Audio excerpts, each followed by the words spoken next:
All right, the question got asked, what are we doing today? And the answer is probably three things.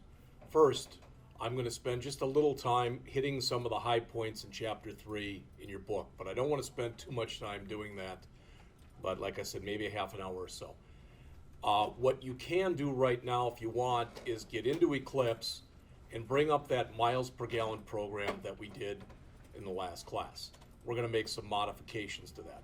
The good news is what I'm going to be able to do today is go over Chapter 3 in detail and also give you much of what you'll need for Chapter 4. All right? I'm not that good, but I think you are. All right, so we'll do that, and then finally, we'll go back to the payroll program and we'll take a look at that one also. All right? So I'm on around page 111, Chapter 3, Decision Structures. Again, if you have taken the JavaScript class last semester, you've worked with an if statement already. There shouldn't be anything new as far as working with one. You should all understand that basically, let's see, that if you come in here and do something like this, so again, I'll just write some very quick Java code. So if I come in there and I say int x equal 3, that's not a 3, int y equal 10, something like that. Then I've got some code. If I type in if x greater than 3,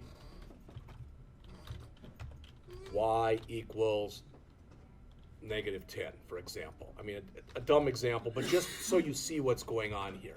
The major components, all right? When you work with an if, it's a Boolean condition. It must be within parentheses. If there's just a single line like this, it's not mandatory that you put in the curly braces. If there's more than one line, you must put in the curly braces. All right, in this case, if x happens to be greater than 3, and it's not, but if it was, we'd reset y.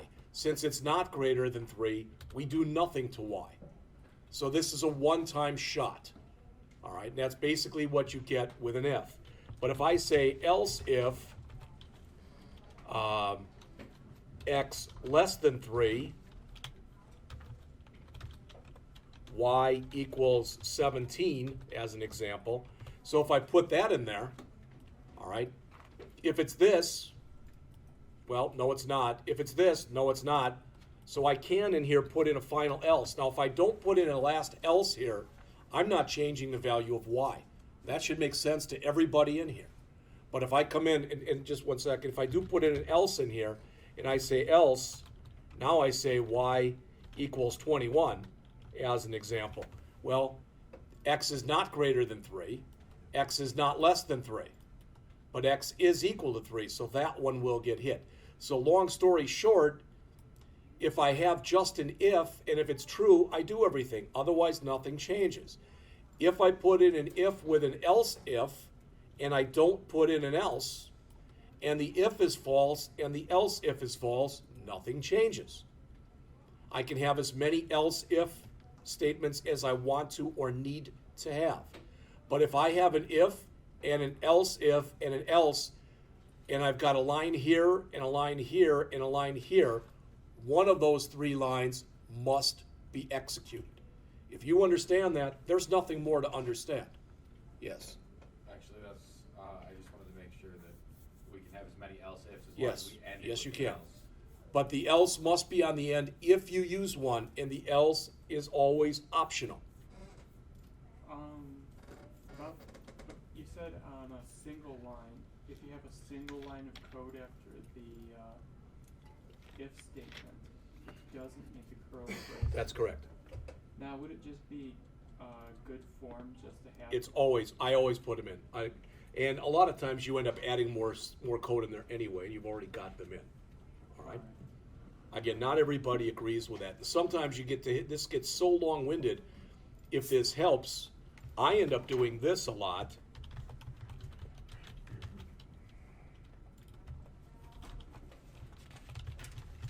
That kind of thing. But then that gets real busy looking.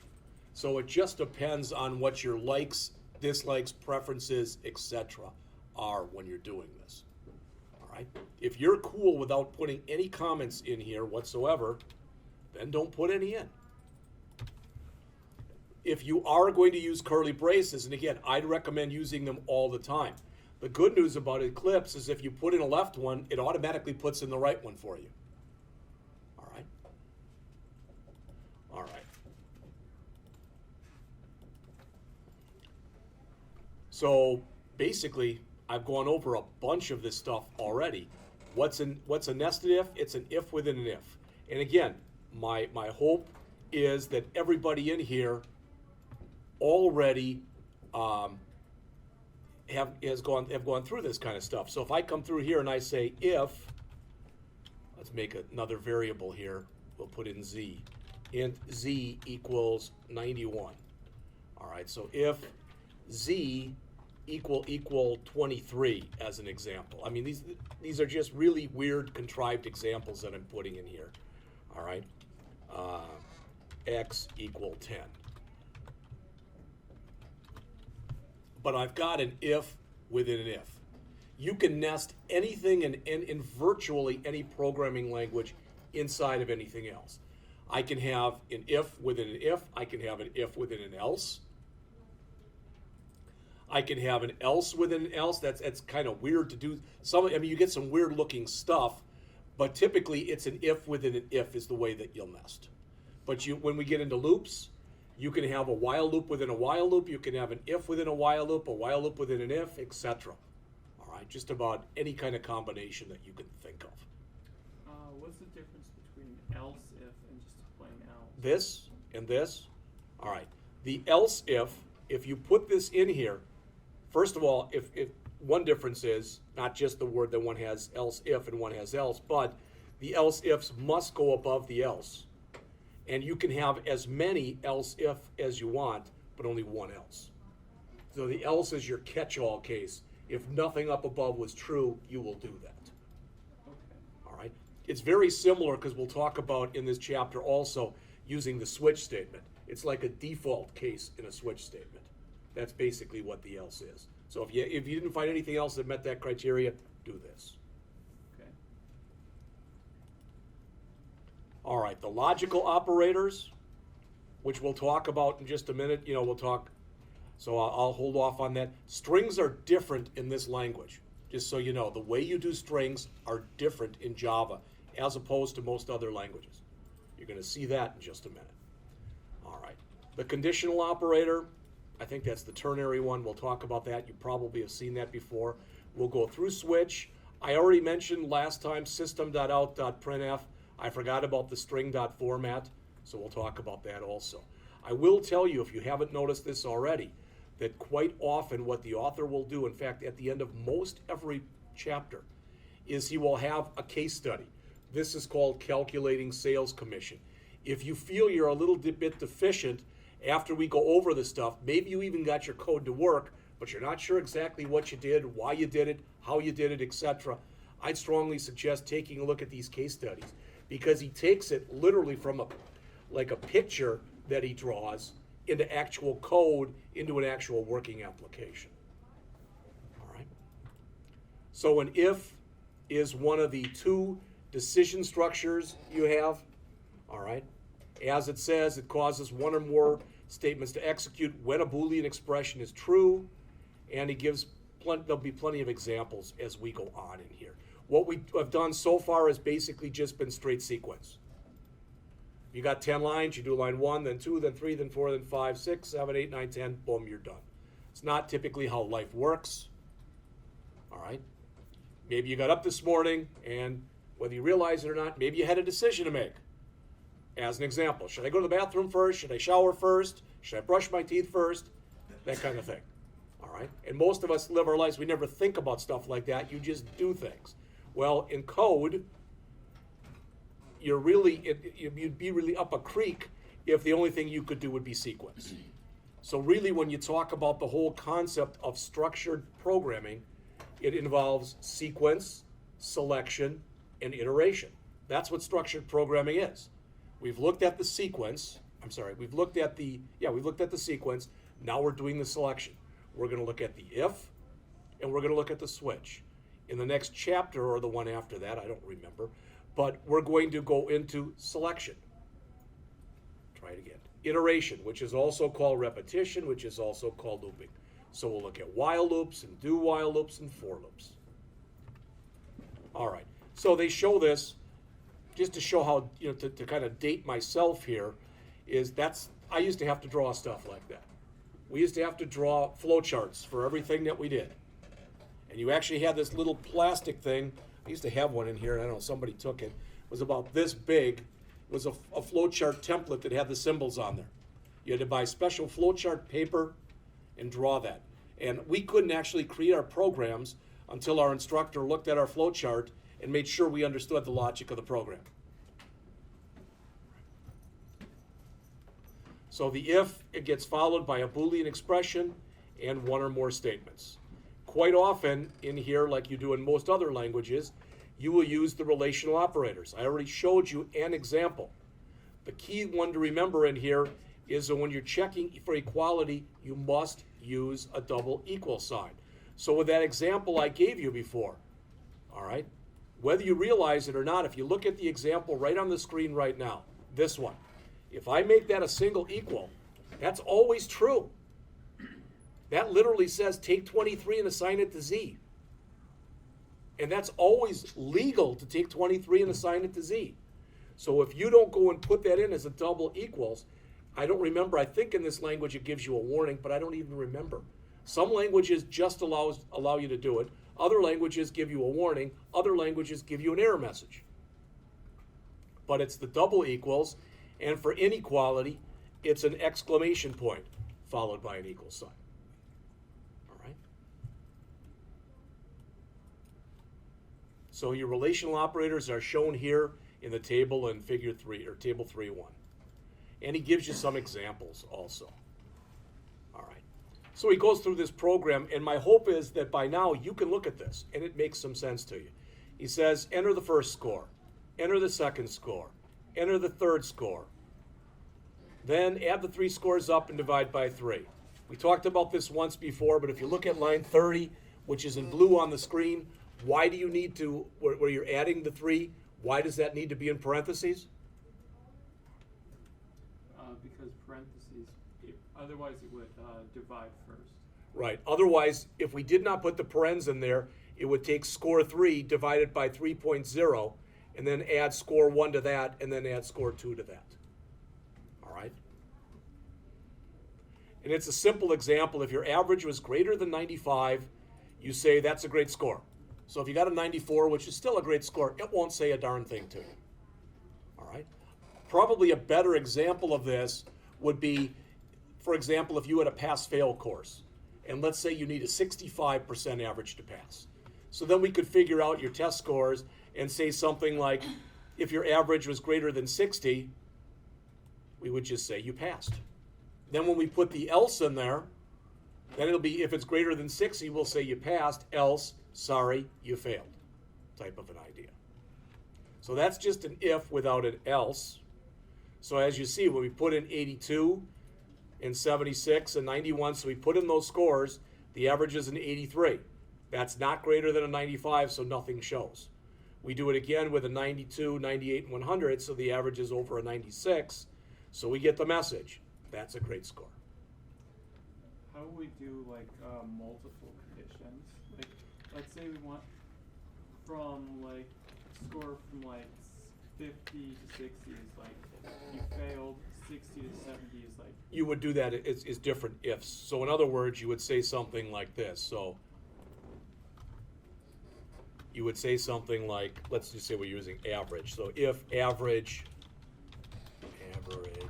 is greater than or equal to 50, and this is the way I like to write it. It's a little parenthesis crazy, but and average is less than or equal to 60, something like that.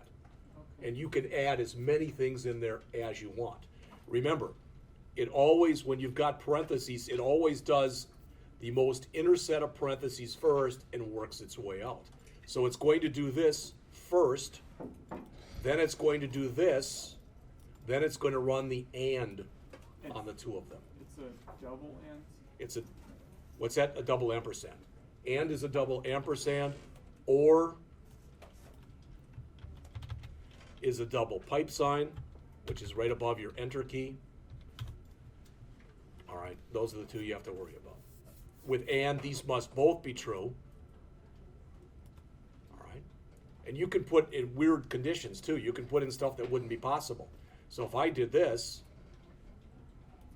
if I said if it's less than or equal to 50 and it's greater than or equal to 60, that's not going to find anything. All right, if you haven't started to go over that stuff yet in your database class, it's like if you write a database and your query, you write a database query, if it's syntactically correct, but there's nothing that meets the criteria, it'll come back and say no records found or no records selected. That's kind of what would happen here, because it's not possible for an average to both be less than 50 and greater than 60. But in here, that'll handle basically every number there is with an OR.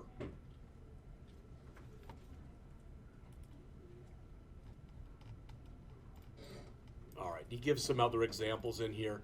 Again, the question was asked before about the curlies. He recommends you use them, but he shows not only can you do it like this, you literally can put them on the same line. I don't like that. It's too busy looking for me. I like to put the curlies in there. To me, it makes more sense to do that. Also, do not ever put a semicolon after the if. So here are some more multiple conditions. Again, this can be as simple or as complex as you need it to be. All right? You can compare anything, though. You can compare characters. And again, notice double equals, exclamation point equal sign for not equals. The else, again, if the if isn't true and you put an else in there, all right? So this is telling you to enter a number. And you're about to do a division. It says enter a number, then enter another number. And it says if the second one was 0, division by 0 is impossible, please run it again, okay? And enter a number other than 0. The problem is, occasionally you'll get someone who's fairly dense. And if you use an if, and you put that in there, and you ask them to do it again, what if they put 0 in there again? That's the big problem with an if statement is, again, it's a one-time shot. You tell somebody they did wrong, you ask them to do it right, but if they still do it wrong, now you're host. All right?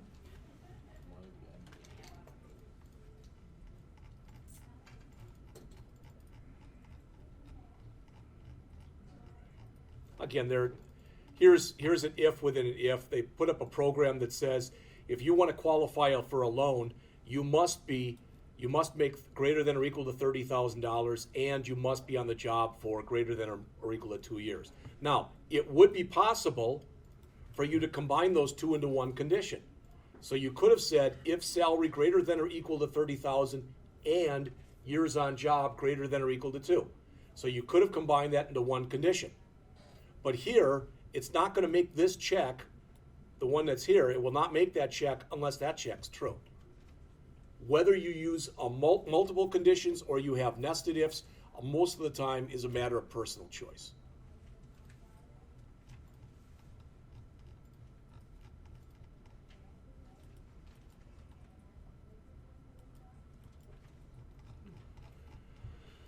Again, this isn't the question you asked, but he's got a good example in here where he runs in and he says, okay, give me your letter grade, your what you got numerically, and I'll tell you your letter grade. This is written really poorly. And what I mean is, notice he's got an else for each one of these. He's not technically using else ifs.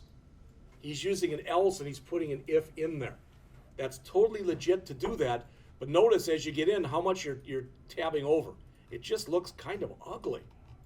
Again, it's not that it's wrong, but by using an if, else, you end up with something that looks more like this, that typically for most people at least is easier to read.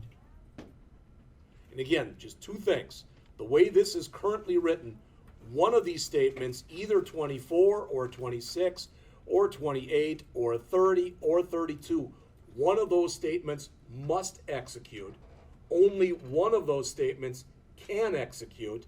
And if we left this off, and you happen to put something in there that didn't meet the criteria, nothing would print whatsoever. As long as you understand that, basically that's the intricacies of using an if. There's not really anything more to it than that. Again, he says using the trailing if else to catch errors. Yeah, that's exactly how he's using it here. And I think it's a good idea to always do that. There have been many cases, many stories where people have screwed up, all right, where they should have put an else in and they didn't. Okay, so there's the and, there's the or, and there's the not. Now, one of the things that I ask people to do is in their first semester to sign up and take the logic class or whatever the hell it's called now with Julie Bellman. Ugh. Yeah, okay. But the point is, one of the reasons you're asked to do that is I know that Julie goes through and talks about logical operators in there. I literally took a class at the Illinois Institute of Technology in Chicago where they gave us a Heath kit. Remember those old Heath kit things? And we had to wire up OR gates and AND gates and NOT gates and all sorts of stuff. So I had to go at home, run a little tester on it, put it in my car, pack it up real nice, because then I lived in Woodridge, Illinois, and I had to drive 33 miles down to Chicago. You know, if you know how nuts that is driving down there, as I was going 90 miles an hour, hoping I didn't hit a bump where my wires would come off, etc. But that's how I learned about these gates.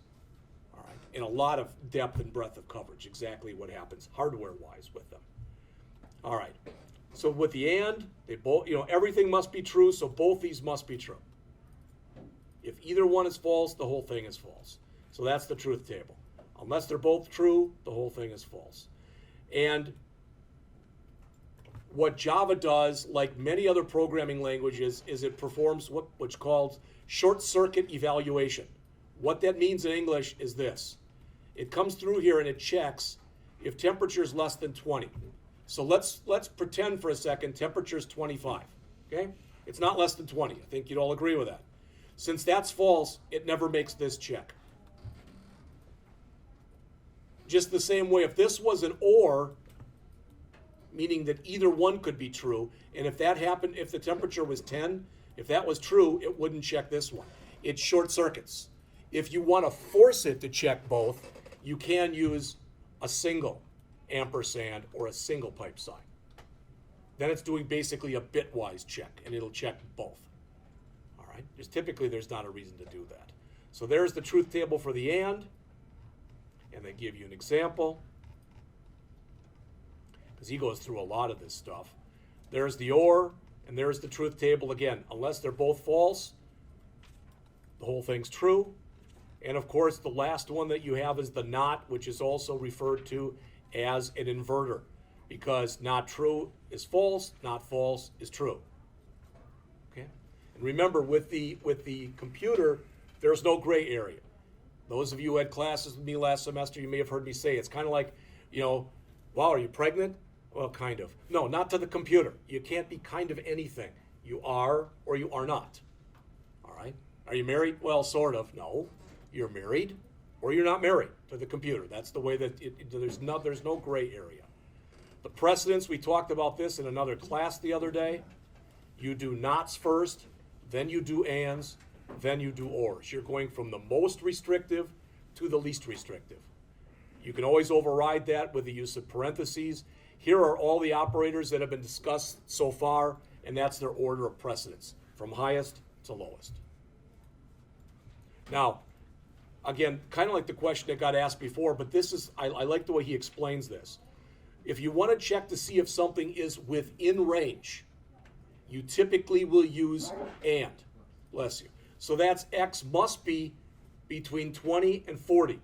So it has to be in that inclusive range. If you're checking an inclusive range, you typically will use an and.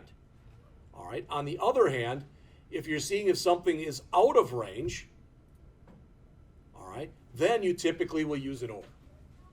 And again, he does a good job of explaining this on 144 and 145.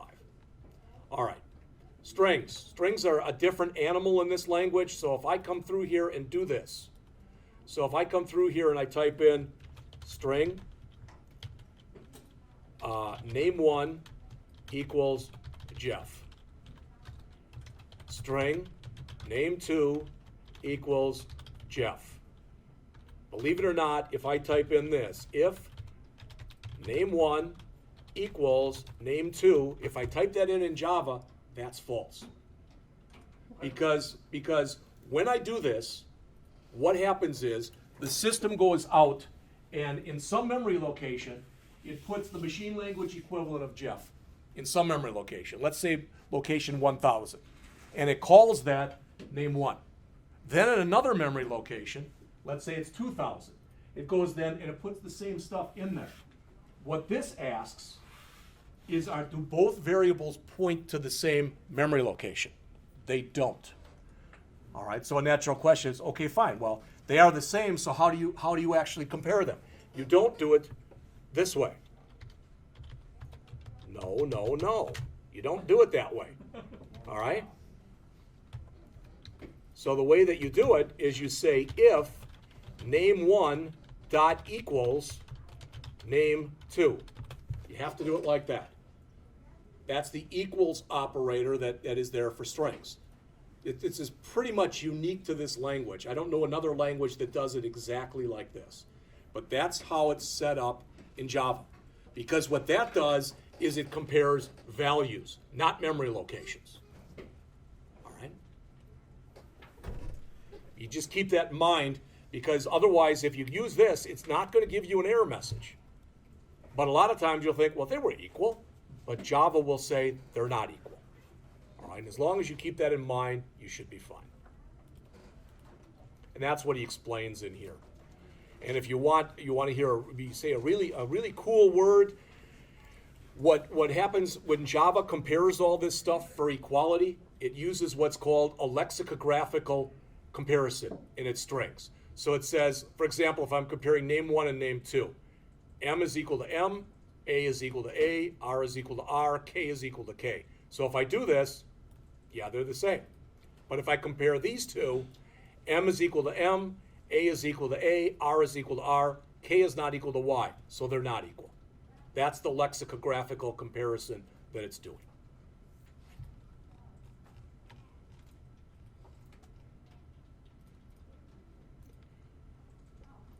There's also, notice that there is a compare to operator, not just an equals. So what's the difference? The compare to operator returns one of three values. So if I'm comparing, for example, two names. So let's say that I'm comparing Jeff. I'll compare myself with my brother, Mark. All right? So if I'm doing a compare to, technically J is less than M. When the first one is less than the second one, it typically returns -1. If I was comparing Jeff with Jeff, all right, so if I'm comparing the two, so that would be -1. But if I'm comparing those two and they are the same, it returns 0. And if I compare Mark with Jeff, where the first one is greater than the second one, then it typically returns +1. All right. The only thing that you're guaranteed from any programming language, whether it's Java or anything else, this returns 0, that returns a negative number, that returns a positive number. It may not be -1 and +1, but it'll be a negative number and a positive number. And there's a program in here that runs through that string compare if you want to really see it. All right. If you don't care about case, all right, so upper or lower case, notice there is a dot equals, but you put ignore case on there. If you don't use the ignore case, and I'm comparing Jeff with Jeff, and I happen to put one in uppercase and one in lowercase, they won't be equal. But if I do the dot equals ignore case, they will be equal.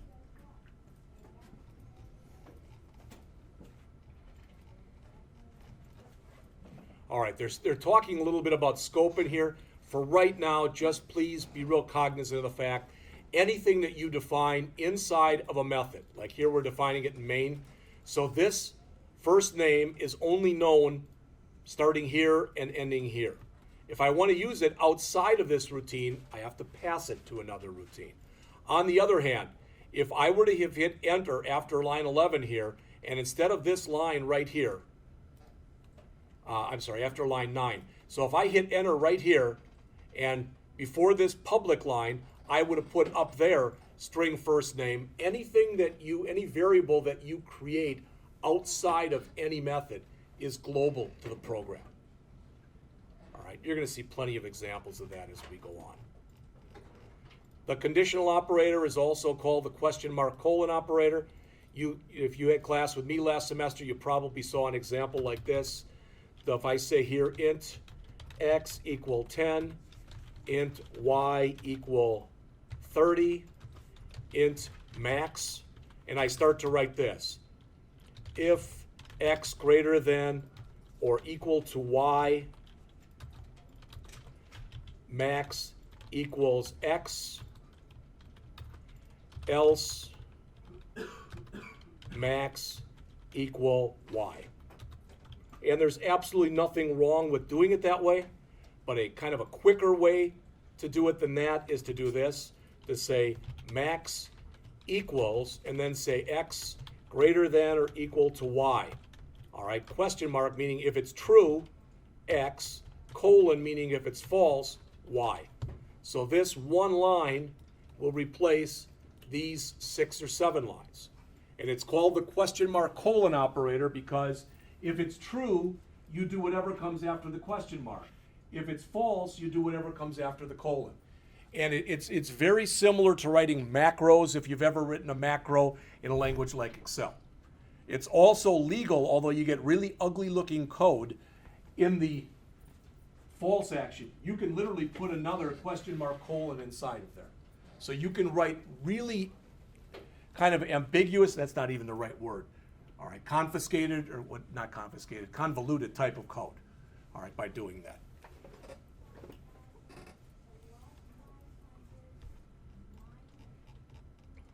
The switch, there's one big thing with the switch. Again, we've looked at it last semester, but I want to look at a couple of examples. This is a simple one.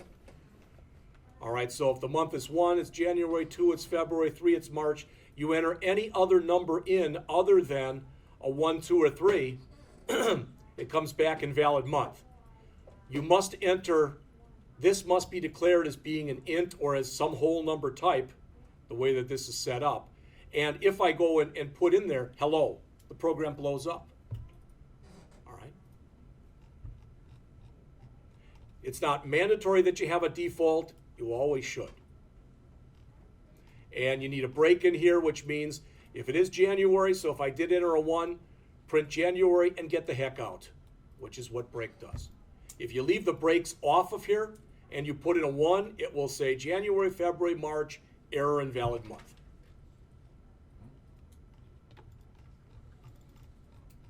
Anytime you use a switch, you can also write it as an if, not necessarily the reverse. All right, but I do want to show you one thing that has changed, and I think it was in Java 7 that this changed.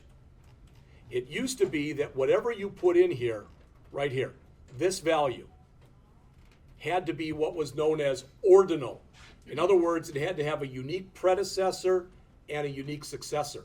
So the only thing that you could put in there would be either some kind of an integer value or a character. You couldn't use strings, etc. Come Java 7, that has changed, and we're in Java 8 now, so you can. This can be a string in here, and they'll show you an example in just a minute. There it is. That's fairly new for this language, as just in the last couple of years. And I think one of the reasons they did that is people were clamoring for it because you can do it in most other languages.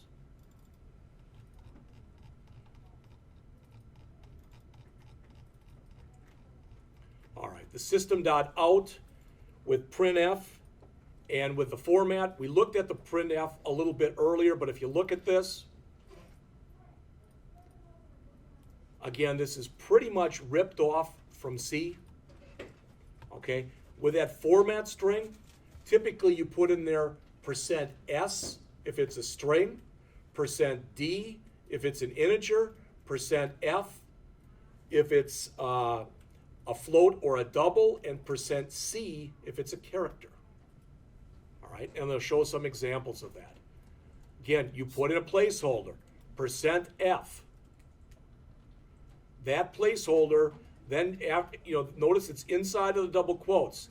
then you need a comma, and then what that placeholder is a placeholder for. So sales in the string is being held with this. Okay? If you put in just %F, you are not guaranteed, even though it shows that in 2 decimal places, you're not guaranteed it's going to be 2 decimal places. If you want to make sure that that's 2 decimal places, that would have had to have been %.2F, which means 2 digits after the decimal place. All right, so when in doubt, specify. You can put multiple ones in here. So this first %F is temp1, this second %F is temp2. And you'll notice, since you didn't specify it, usually it'll put it to 6 decimal places. Probably not what you want.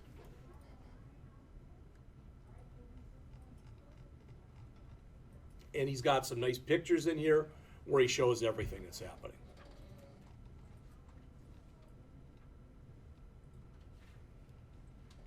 All right, and he explains here, this is what, on page 167, the actual syntax of using these format specifiers. There's all sorts of stuff you can do. All right, you can set up widths, you can right justify, left justify things in here. All right, I'm more concerned that you just know how to use it, not that you make stuff look all that pretty. Yes? Can you use that with the J option pane? I've had nothing but trouble trying to use that with the J option pane. So you want to format that before you put it? Typically, yes, you would format it first. Yeah. But again, if you would set up one of those decimal formatters, like I showed you, those work fine in a J option pane. So. All right, again, they talk minimum field width, so there's a lot of different things that you can do with this. I'll let you read that on your own. There are flags in there. You can set it up. Notice this looks a little weird. To me, it did at least. I don't think this works in C, but it works in Java. Notice it's got %, but before the F they put a comma. That means automatically put commas. So this would read as 1, 234, 567.89. All right, so these are special flags. That's the comma separator flag that's put in there. And you can see it. All right.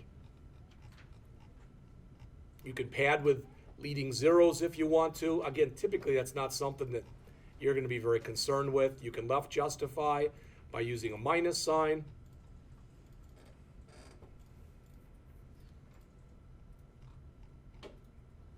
And he's showing you how you can line stuff up to make it look nice and pretty like and whatever, if you want to do that. All right, then that's the printf. Then he talks about the string format method, which we did not cover last time. All right, so this is page 175 in the book. And as the author says right here, system.out.printf formats a string, and it formats basically anything and displays it in the console window. Sometimes you need to format a string without displaying it in the console. For example, you might need to display formatted output in some kind of a GUI that you're creating. All right? Some kind of a GUI, Roger, like maybe a J option, okay? And there you can use the string dot format, which works in a similar way to printf. All right? So if you take a look right here, that almost looks like a printf. So you can do that.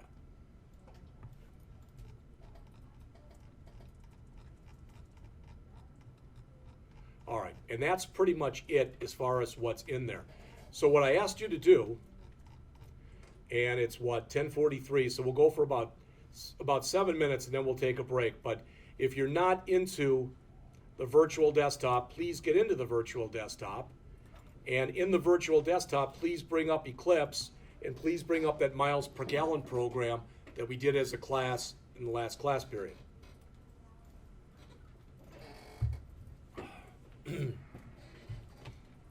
And you may or may not remember this, but one thing that I told you about last time was we're going to put some constants in here, and I'm going to put those in right now. So at the top of my program, I'm adding these 4 lines. Final double min miles equal 1.0.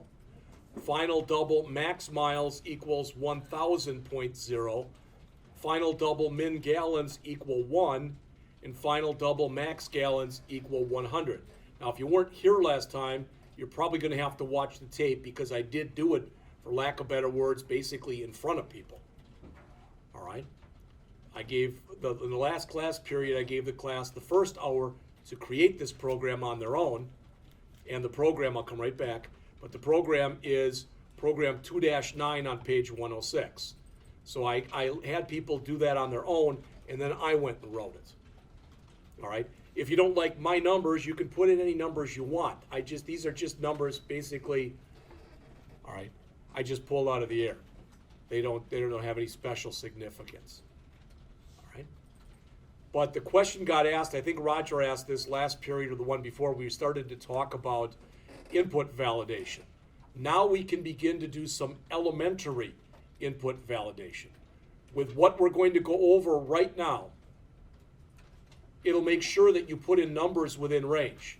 But if the person who's running the program is a moron, and they're supposed to put in numbers and they put in non-numeric values, this will not stop that from happening. The program will still blow up.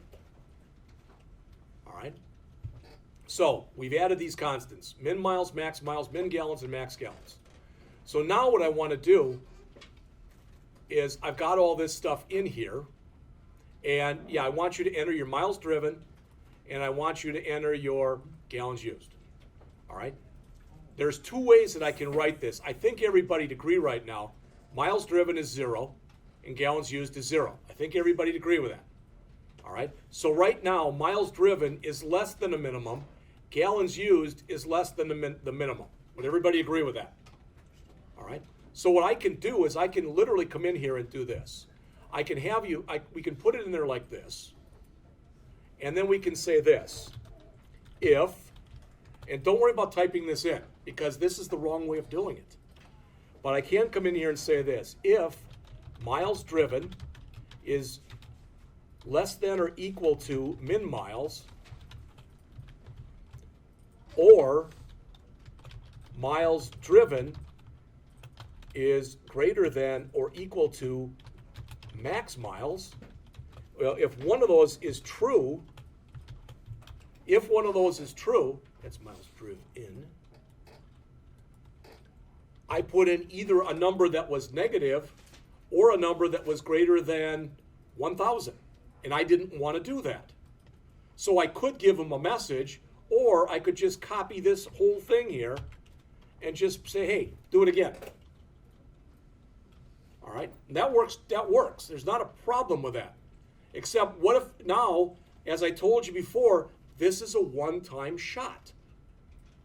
So now if they do it again and they still put in a number that's less than 0 or greater than it, all right, it's not going to matter. So I'm going to take this if, and we're not going to talk about this till a later chapter, but I'm going to change it to a while. Now what I'm doing with a while is I'm going to force the user to be right there until they put in a value that's greater than or equal to 1 and is less than or equal to 1,000. Does that make sense to everybody? So this is some preliminary input validation. All right. Now, what I could have done here and probably should have done here is I probably should have come down here and said, hey, input out of range. And then maybe either less than 1 or greater than 1,000. Okay, I probably should have put something like that in there. So I can put in this and then add that. Now it'll make it a little bit nicer for the user, because now if they screw up, it'll say input out of range. You put in a number less than 1 or greater than 1,000. Well, really, I could have helped the user out a little bit when we first started, and I'll show you quickly 2 ways I could have done this. I could have said right here, 1 through 1,000. All right? It's a little visual cue, right?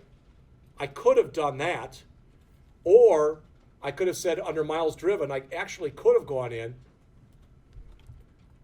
and I could have said plus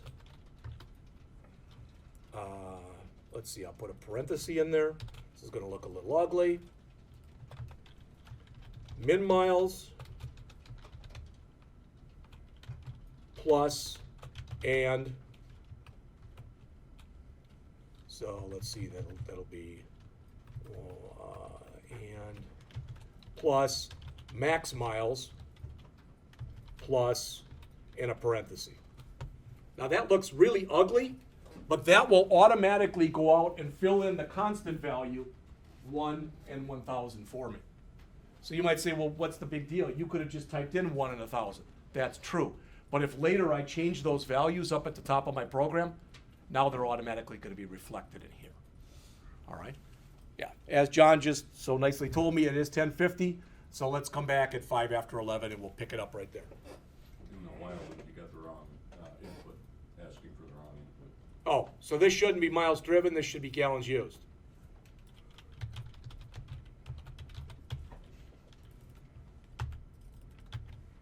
And that should be gallons.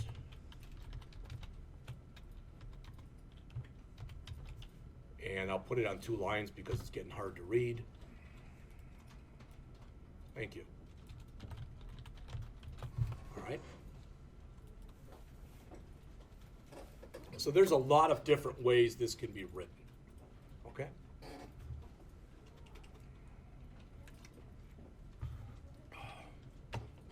I'll come right back to this, but I want to stop taping right now, so.